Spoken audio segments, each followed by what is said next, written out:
Happy Halloween, everybody. I am going to do a reading for the collective for this full moon. It's going to be a little bit shorter because I also am releasing a monthly reading for November tomorrow. They just happened to be back to back. So I'm going to go ahead and get started. I'm going to shuffle the deck a few times and then pull some cards and see what happens.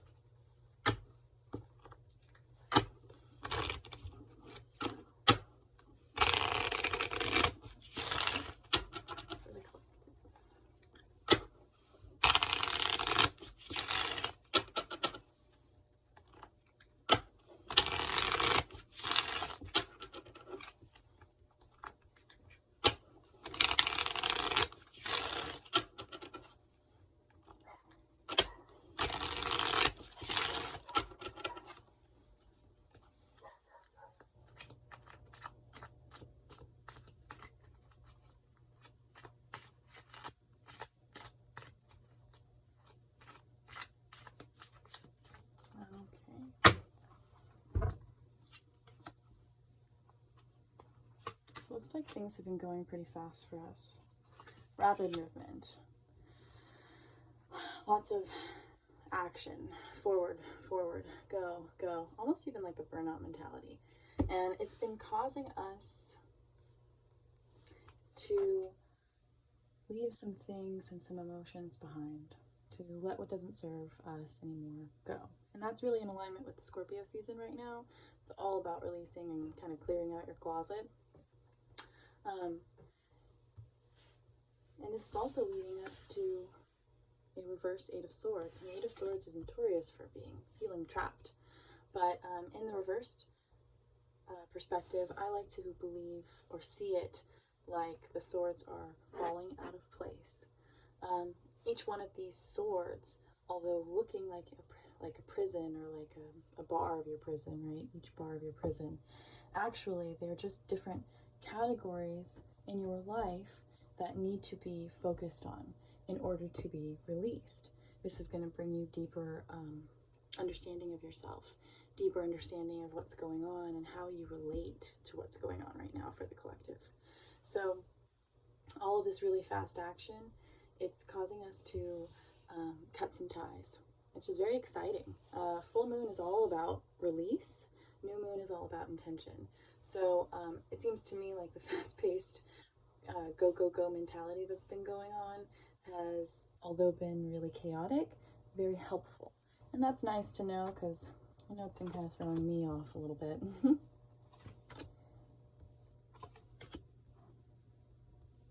Yeah. So in this full moon, things that are coming forward are partnerships, new ways of bringing polarities together. They've been veiled in the past. They've been kind of manipulated, or not everything has been seen so clearly. But because of the fast pace, the need to release everything that's not serving us, we've been able to really find what does serve us, to partner with the truth and authenticity to our own being, and to kind of integrate two very polar opposites, to look through the veil and to bring out a very strong feminine perspective. Now, the feminine doesn't have to be just a female perspective.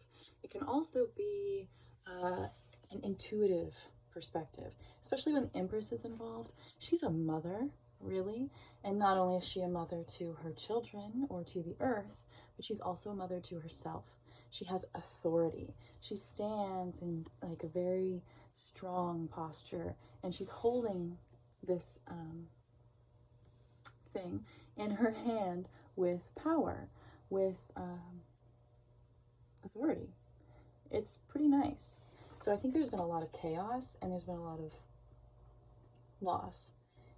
It has felt very painful, but and my reading that I did for the new moon, it was all about letting the emotions flow. And it seems to me like on the collective platform we have here, we actually have been doing that. We've been accepting our emotions for what they are. We've been really getting down and dirty with what's true, and it's allowing us to free ourselves from outdated concepts that have been confining us, restricting us. It's allowed us to partner and unite with perhaps a perspective of ourselves that we were really rejecting before the emotional upheaval. The moon is not only represents veiling and illusion, but can also be a very feminine sign as well, where we've slowed down. We've looked into the depths of the water, which represents emotions, and we've pulled out a very strong, nurturing, intuitive, and maybe even spontaneous perspective or aspects of ourselves. But she's still very structured. So amongst the chaos, we've found calm, or at least that's what this full moon is bringing up for us. So I'm going to go ahead and pull a few more cards for clarification.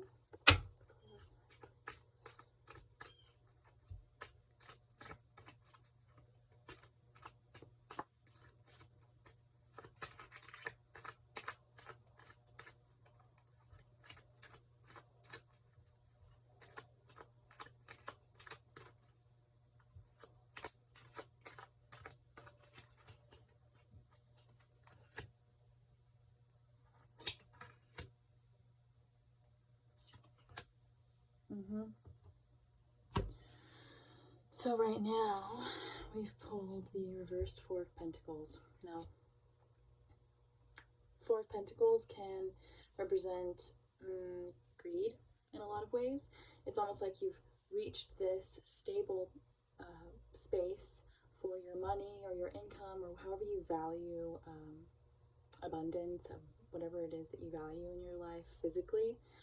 And he's holding on so tightly to that pentacle because he's scared that now he's found stability, he's going to lose it. But in the reversed perspective, it kind of is going in alignment with this Eight of Cups and reversed Eight of Swords. We're stepping out of that. We're not going to be stuck anymore. I think we're understanding that money and income has been thrown up into the air and has been very unpredictable lately. It's not something that we can just kind of rely on at this point. So as we're changing and refining how we view value, we're actually learning about what we can actually hold. What is worth holding on to, and what do we have to leave behind, which was already the message earlier. And we are leaving it behind. With the Six of Swords, this is a card of taking all of your experiences and your memories and moving on to the next phase.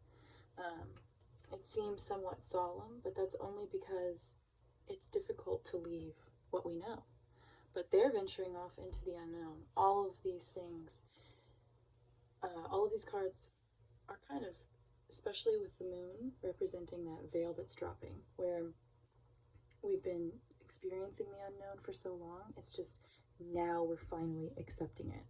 And we have the Empress on our side. We've gone through enough emotional upheaval to find our sound center, to be spontaneous, intuitive, but also be structured and stable.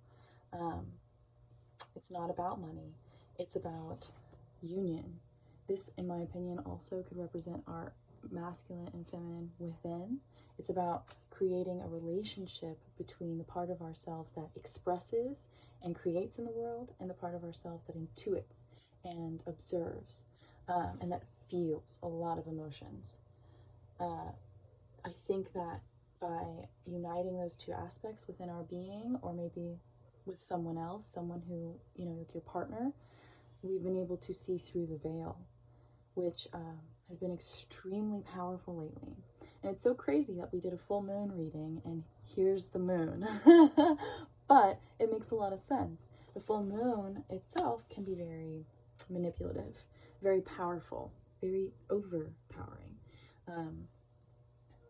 So it might be a little bit chaotic on the full moon specifically. So everybody be careful because it's Halloween And whether you're staying in your house or going home, accidents can probably happen.